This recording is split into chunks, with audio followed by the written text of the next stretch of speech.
Hello दोस्तों, स्वागत है आपका अपने ऑनलाइन स्कूल में। कैसे आप सब लोग? आशा करता हूँ कि आप लोग बढ़िया होंगे और घर बैठ के इस लॉकडाउन का पूरा फायदा उठा रहे होंगे, पढ़ाई कर रहे होंगे। जैसा कि मेरी कोशिश है कि आप लोग घर बैठ के अपनी पढ़ाई कर सकें, उसका कोई भी लॉस ना हो, उसी का एक अगला कदम है हमारा। जो हम अपना जंतु ऊतक पढ़ रहे थे, जंतु ऊतक में हम आज के टॉपिक में लेकर आए हैं वस्कुलर कनेक्टिव टिश्यू, संवहनी संयोजी ऊतक। ये संवहनी संयोजी ऊतक क्या होता है? देखिए, इसमें दो शब्द हैं, एक तो संवहनी और दूसरा संयोजी। तो संयोजी तो हम पढ़ चुके हैं। संयोजी का मतलब हमने जान लिया था कि जोड़ना। जब कोई चीज किसी चीज को जोड़ती है तो उसे हम कनेक्टिव बोल देते हैं, और यहाँ पे हम टिश्यू पढ़ रहे हैं तो वो क्या हो जाएगा? Connective tissue. लेकिन यहाँ पे संवहन है, संवहनी। संवहन का मतलब क्या होगा? मतलब किसी एक पदार्थ को दूसरी जगह ले जाना या दूसरे पदार्थ को पहली जगह लेके आना, मतलब पदार्थों का ट्रांसपोर्ट करना, इधर से उधर लेकर जाना, वो क्या कहलाएगा? संवहन। अब संवहन, कोई सॉलिड चीज है तो सॉलिड चीज तो संवहन कर नहीं सकती, उसके लिए मूवमेंट चाहिए, और मूवमेंट किसमें हो सकता है? Fluid, liquid. तो ऐसे पदार्थ जो तरल अवस्था में पाया जाएगा वही संवहन कर पाएगा। तो हमारे शरीर में ऐसे भी मतलब ऊतक हैं जो द्रव अवस्था में पाए जाते हैं। वो क्या क्या है? एक तो आपका ब्लड आता है और दूसरा होता है आपका लिम्फ। चलिए, इसके बारे में हमें आज पढ़ना है। देखिए, इसमें मैंने जब संयोजी ऊतक बताया था तभी बताया था कि जो भी ऊतक होगा, ऊतक के तीन घटक होंगे। जो भी ऊतक होगा, ऊतक में तीन घटक थे। कौन कौन से? एक तो उसका आधार था, आधार के बाद दूसरा कणिकाएं, और तीसरा तंतु। जब ये तीन चीज मिल जाती हैं तो ये तीनों के तीन किसी एक ऊतक का निर्माण करते हैं। अब इसमें क्या क्या होता था? देखिए, जब कोई आधार है, आधार में कणिकाएं घुल जाती थी और उसके बाद उसमें पाए जाने वाले तंतु उन्हें बांध लेते थे, तो वो या तो ठोस हो जाते थे या अर्धठोस हो जाते थे। यदि इसमें भी ऐसा कुछ होता तो भी ब्लड आपका ठोस या अर्धठोस होता, लेकिन वह ठोस या अर्धठोस नहीं है, द्रव अवस्था में, तरल अवस्था में। क्यों? उसका सबसे इंपॉर्टेंट कारण है कि उसमें तंतु एब्सेंट होते हैं, किसी भी टाइप के कोई फाइबर्स नहीं पाए जाते। इस कारण से इसमें मतलब इस कारण से द्रव अवस्था पाया जाता है। इसमें सिर्फ मैट्रिक्स और दूसरा कणिकाएं होती हैं। तो मैट्रिक्स और कणिकाओं के बारे में हम इसमें काफी डिटेल से चर्चा करते हैं, जिसमें बहुत अच्छे से समझ आता है आपको। तो देखिए, जो संवहनी ऊतक है, संवहनी ऊतक को सबसे पहले दो भागों में बांटा जाता है। कौन कौन से भाग हैं वो? एक तो हो जाएगा ब्लड और दूसरा हो जाएगा लिम्फ, क्योंकि यही दो पदार्थ हैं जो हमारे शरीर में द्रव अवस्था में पाए जाते हैं और पूरे शरीर में चारों तरफ घूमते फिरते रहते हैं, मतलब परिसंचरण करते रहते हैं। इसी कारण से हम इन दोनों को परिसंचरण तंत्र के रूप में भी पढ़ते हैं। तो जब हम परिसंचरण तंत्र पढ़ेंगे तो उसके बारे में पढ़ेंगे। अभी हम सिर्फ ऊतक के बारे में पढ़ रहे हैं, इसलिए हम यहाँ पे ऊतक के रूप में पढ़ते हैं इसको। देखिए, यहाँ पे ब्लड और लिम्फ लिया, इसमें से हम सबसे पहले ब्लड का डिटेल अध्ययन करते हैं। ब्लड क्या है, क्या होता है ब्लड? सबने देखा है। देखिए, तो उतना ना समझ के हम देख लेते हैं कि ब्लड है, उसमें कौन कौन से कंटेंट्स होते हैं, ब्लड बनता कैसे है। तो देखिए, ब्लड में जैसे भी बताया कि दो घटक होंगे, एक तो आधार मतलब मैट्रिक्स, मैट्रिक्स के रूप में क्या होता है? प्लाज्मा, और उसमें घुलित कणिकाएं, वो क्या होती हैं? Blood corpuscles. ब्लड कार्पसल्स जिनको हम और आगे पढ़ते हैं। तो देखिए, इसमें दो घटक हैं, एक तो प्लाज्मा और दूसरा ब्लड कार्पसल्स। इसमें जो टोटल बनाएंगी ब्लड, जो प्लाज्मा होगा, प्लाज्मा का भाग होता है इसमें 55 से लेकर के 60% तक। कितना? जो टोटल ब्लड है, ब्लड में प्लाज्मा होता है 55 से 60%, और जो ब्लड कार्पसल्स होती हैं इनका भाग होता है 40 से 45%। कितना? 40 से 45%। फिर हम इसमें प्लाज्मा लिया, तो प्लाज्मा में भी उसके कंटेंट्स होंगे, उसके घटक होंगे। वो कौन कौन से होते हैं? वो होता है पानी, और उसी पानी में घुले हुए पदार्थ जो उसके घुलित पदार्थ होंगे। ये दो चीजें, दो कंटेंट्स मिलकर के क्या बनाती हैं? प्लाज्मा। अब देखिए, वैसे प्लाज्मा होता क्या है? प्लाज्मा कहीं तो बनता होगा, तो हम कह सकते हैं कि जो ये कणिकाएं हैं, कणिकाएं ही खुद स्रावित करती हैं और एक अलग तंत्र के रूप में भी कार्य करता है। तो यहाँ पे हमने देखा कि प्लाज्मा जिन जिन कंटेंट से मिलकर के बनता है, तो दो कंटेंट्स हैं, दो पदार्थ हैं, पहला पानी और दूसरा पानी में घुले हुए पदार्थ। तो प्लाज्मा का जो टोटल भाग है उसका 90% तो होता है पानी और बाकी के 10% होते हैं उसमें घुलित पदार्थ। पानी को छोड़ देते हैं, घुलित पदार्थ लेते हैं, तो ये जो उसमें पानी में घुले हुए पदार्थ हैं उन्हें भी हम दो वर्गों में बांट सकते हैं। एक हो जाएगा कार्बनिक पदार्थ और दूसरा हो जाएगा अकार्बनिक पदार्थ। अब कार्बनिक पदार्थ और अकार्बनिक पदार्थ तो जानते हैं। कार्बनिक पदार्थ के अंतर्गत जब हम देखते हैं तो उसमें पाते हैं कि इतने प्रकार के पदार्थ घुले हुए हैं। कौन कौन से? सबसे पहले आते हैं प्रोटीन्स। अब प्रोटीन्स ही उसका एक आधार के रूप में कार्य करते हैं कि प्रोटीन्स किस प्रकार से उसमें घुले हैं। कौन कौन से प्रोटीन्स? वो एल्ब्यूमिन, ग्लोब्यूलिन, फाइब्रिनोजेन और प्रोथ्रोम्बिन। ये चार इंपॉर्टेंट मतलब मुख्य रूप से चार प्रकार के प्रोटीन हैं जो प्लाज्मा में कार्बनिक पदार्थ के रूप में घुले रहते हैं। दूसरा, इसमें कुछ पोषक पदार्थ भी घुले होंगे। वो पोषक पदार्थ कौन कौन से होते हैं? फैट। अब ये पोषक पदार्थ कौन से हैं? जो हम खाना खाते हैं उसके बाद जो पचा हुआ वो जो पदार्थ है, पचे हुए पोषक पदार्थ हैं, वो अवशोषित करके कैपिलरीज के द्वारा ब्लड में ही तो मिलते हैं और जब वो ब्लड में मिलते हैं तो कहाँ जाते हैं? इसी प्लाज्मा में। और वो पचे हुए पदार्थ कौन कौन से हो सकते हैं? फैट के रूप में हो सकते हैं, ग्लिसरॉल के रूप में हो सकते हैं और फैटी एसिड के रूप में हो सकते हैं या अमीनो एसिड के रूप में हो सकते हैं और लास्ट ग्लूकोज के रूप में भी वह पोषक पदार्थ या पचे हुए पोषक पदार्थ प्रेजेंट होते हैं। तीसरा है इसमें उत्सर्जी पदार्थ। अब जब ये पोषक पदार्थ हैं और इनका कार्य वहां पे जाके किसी न किसी कार्य को संपादित करना है और जब वो कार्य को संपादित करेंगे तो वो विघटित भी होंगे और जब विघटित होंगे तो उसमें से कुछ ना कुछ वेस्ट पदार्थ बनेगा या वेस्ट पदार्थ निकलेगा जिन्हें हम बोलते हैं उत्सर्जी पदार्थ। और उत्सर्जी पदार्थ के रूप में जीव के या ह्यूमन मानव के रूप में क्या क्या बन सकते हैं? वो या तो यूरिया हो सकता है या यूरिक एसिड हो सकता है या फिर अमोनिया हो सकता है।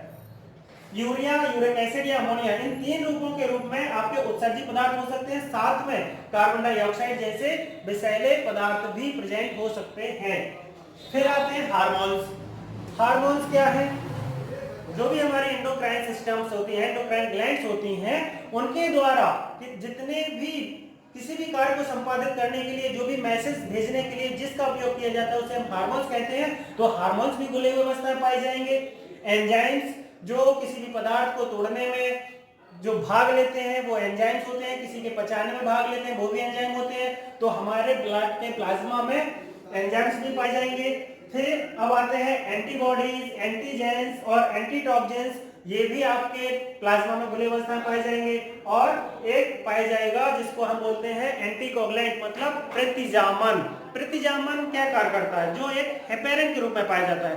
हेपेरिन एक प्रोटीन है जो ब्लड के प्लाज्मा में या ब्लड में प्रेजेंट होती है, जो उसको जमने से, उसका थक्का बनने से रोकती है। वो भी आपके ब्लड के प्लाज्मा में प्रेजेंट होती है, जो क्या है?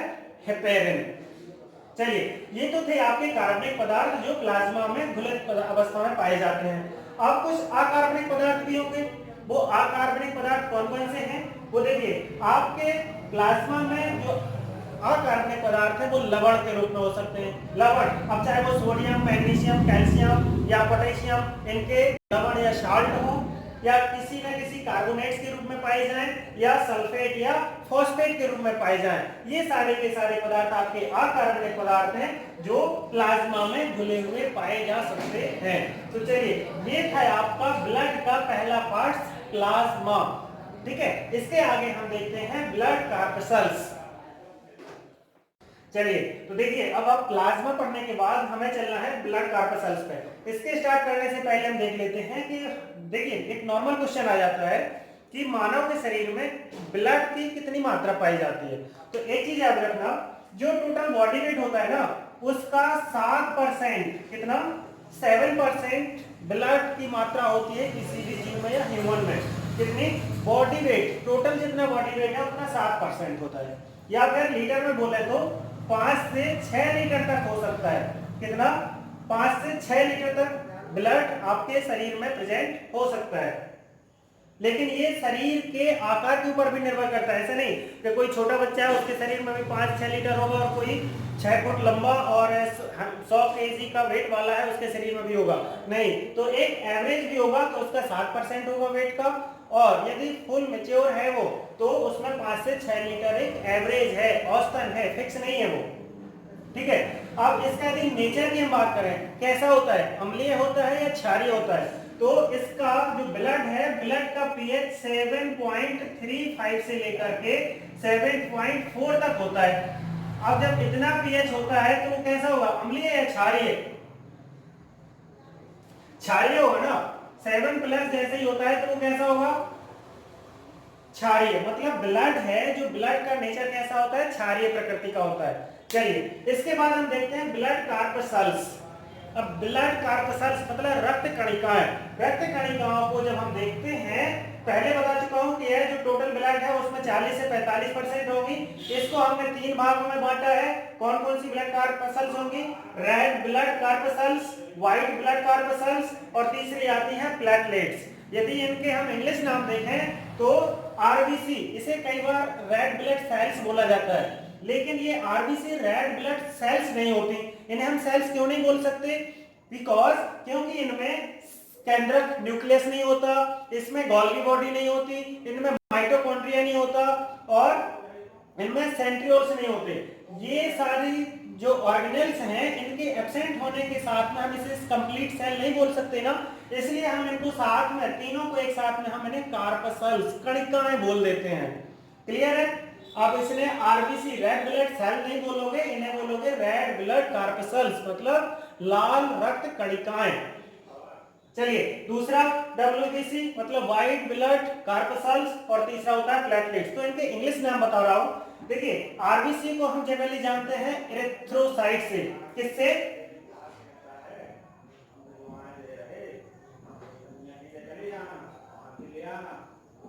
इरिथ्रोसाइट्स। डब्ल्यूबीसी इसे हम जानते हैं ल्यूकोसाइट्स। और जो प्लेटलेट्स होती हैं उन्हें हम जानते हैं थ्रोम्बोसाइट से।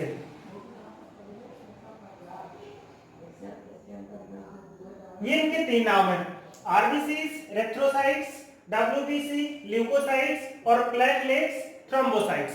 तो सबसे पहले हम इनमें अध्ययन करते हैं आपका एक, पहले तो कंपैरिजन में देख लेते हैं कि किसमें क्या होता है।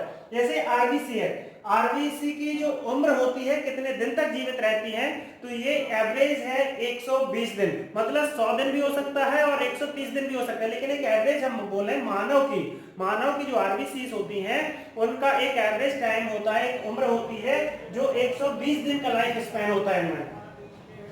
लेकिन इसमें कुत्ता है, कुत्ता का सबसे ज्यादा बताया जाता है जो 124 दिन है, 124 दिन है लाइफ स्पैन डॉग में। डब्ल्यूबीसी ये सबसे कम दिन, मतलब 2-3 दिन ही जिंदा रहती है, इनका जो लाइफ स्पैन है वो 2-3 दिन है। 2-3 दिन क्यों है? क्योंकि जो डब्ल्यूबीसी है यही हमारे इम्यून सिस्टम के एक सिपाही या हम कह सकते हैं बॉर्डर पे तैनात फोर्स है, और उन्हें बाहरी जो आतंकवादी के रूप में बाहरी ऑर्गन्स या बाहरी कोई भी अणु आते हैं उनसे फाइट करने में उनका ज्यादा नुकसान होता रहता है, इसलिए वो जल्दी खत्म होती रहती है और इनकी उम्र होती है 2 से 3 दिन। लास्ट है प्लेटलेट्स, जिन्हें हम थ्रोम्बोसाइट्स के नाम से जानते हैं। थ्रोम्बोसाइट्स की उम्र 7 से 10 दिन तक हो सकती है।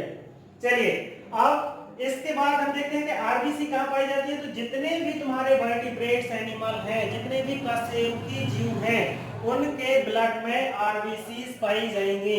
और जो कशेरुकी के नीचे, मतलब जो लोअर वर्टिब्रेट्स हैं या फिर हम कह सकते हैं कि जो लोअर एनिमल्स हैं जो जिनमें कशेरुकाएं नहीं पाई जाती, उनमें लिम्फ के रूप में पाए जाते हैं, उनमें रेड ब्लड कार्पसल्स नहीं पाई जाती हैं। व्हाइट ब्लड सेल्स सभी जीव में पाई जाती हैं और प्लेटलेट्स केवल और केवल मैमल्स में पाई जाती हैं, मतलब स्तनधारी जीवों में पाई जाती हैं।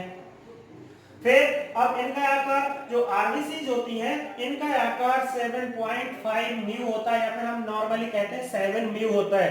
ये क्या है उनका आकार, लेकिन व्यास देखें, व्यास कितना होगा इनका, 1 से 2 म्यू होता है। फिर जो तुम्हारी डब्ल्यूबीसी हैं ये अनियमित आकार की होती हैं, ये 4-5 प्रकार की होती हैं। पहले 2 टाइप्स, ग्रेनुलोसाइट्स और एग्रेनुलोसाइट्स, इसको बाद में पढ़ेंगे। इनका आकार अनियमित होता है, फिक्स नहीं होती हैं। जो प्लेटलेट्स होती हैं इनका जनरली उत्पत्ति हम जानते हैं कि जो आरबीसीज बनती हैं उस टाइम पे जो कोशिकाएं हैं उनकी टूट फूट के द्वारा निर्मित होती हैं, इसलिए इनका आकार एकदम छोटा होता है, 1 से 2 म्यू का।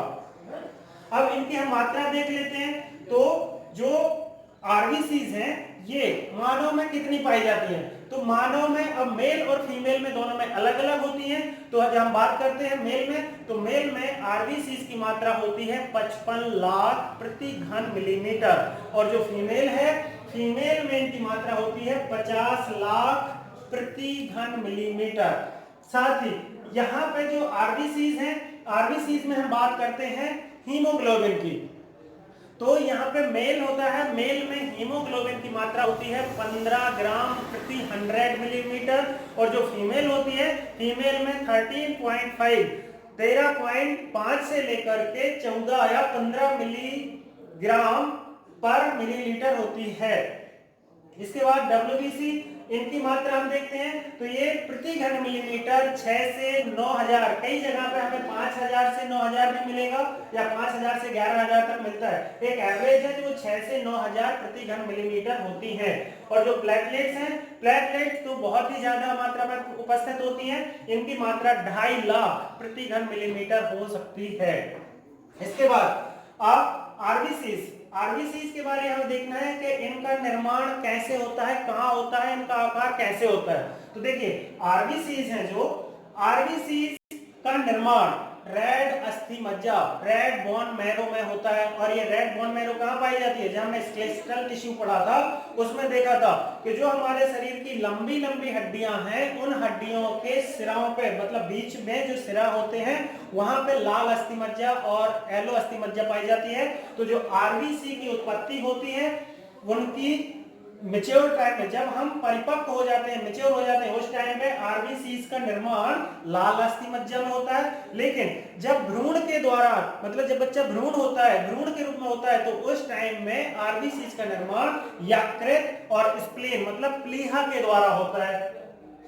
डब्ल्यूबीसीज का निर्माण आपकी या तो प्लाज्मा के रूप में या फिर इसका येलो अस्थि मज्जा, जो पीला अस्थि मज्जा होता है, पीले अस्थि मज्जा के द्वारा भी डब्ल्यूबीसी का निर्माण होता है। और प्लेटलेट्स पहले ही बताया कि जो आरबीसीज का निर्माण होता है, आरबीसी डब्ल्यूबीसीज के निर्माण के द्वारा जो कोशिकाएं, टूटे हुए कण, टूटी फूटी कोशिकाएं होती हैं, उनके द्वारा प्लेटलेट्स का निर्माण होता है। फिर अब आरबीसीज के आकार में जो हमने पढ़ा था कि 7.5 म्यू होती हैं, तो हम देख लेते हैं कि इनका आकार, मतलब जो है ये गोल होती हैं। गोल होने के साथ साथ में हमने इसे देखा होगा वाई कॉन्केव होती है। कैसी होती है? Y concave. वाई कॉन्केव का मतलब क्या होता है? मतलब जब हम उसे देखेंगे तो इस प्रकार से दोनों बीच में, मतलब ये सिरा और ये सिरा बीच में पिचक जाएगा और ये सिरा फूले होंगे। इस प्रकार की संरचना को हम बाई कॉन्केव कहते हैं। और ये ऐसा क्यों होता है? क्योंकि हमें पता है जो मानव है, मानव की आरबीसीज में केंद्रक नहीं पाया जाता, और केंद्रक नहीं पाया जाता इसकी वजह से ये बीच में पिचक जाती है, जो बाई कॉन्केव कह सकते हैं, जिसे हम उत्तल कह देते हैं। तो उत्तल लेंस के आकार की हो जाती है, इसलिए ये उत्तल आकार कहलाती है। सेकंड देखिए, ये सिर्फ मानव की आरबीसीज में होता है, बाकी जो कशेरुकी जीव हैं जिनमें आरबीसीज पाई जाती हैं उनमें केंद्रक पाया जाता है। यहाँ पे दो अपवाद हैं, कौन कौन से? ऊंट, और दूसरा ऊंट के ही जैसा दिखने वाला एक जीव होता है जिसे हम लामा के नाम से जानते हैं। तो ऊंट और लामा, इन दोनों की आरबीसीज में केंद्रक उपस्थित होता है। क्या? वैसे बताया कि कोई भी मैमल्स है, स्तनधारी जीव है, स्तनधारी जीव की आरबीसीज में केंद्रक नहीं पाया जाता, लेकिन ऊंट और लामा दो ऐसे स्तनधारी जीव हैं जिनकी आरबीसीज में केंद्रक पाया जाता है। और जब उनमें केंद्रक पाया जाएगा तो ये बाई कॉन्केव नहीं होंगी, ये फिर कैसी हो जाएंगी? गोल शेप में हो जाएंगी।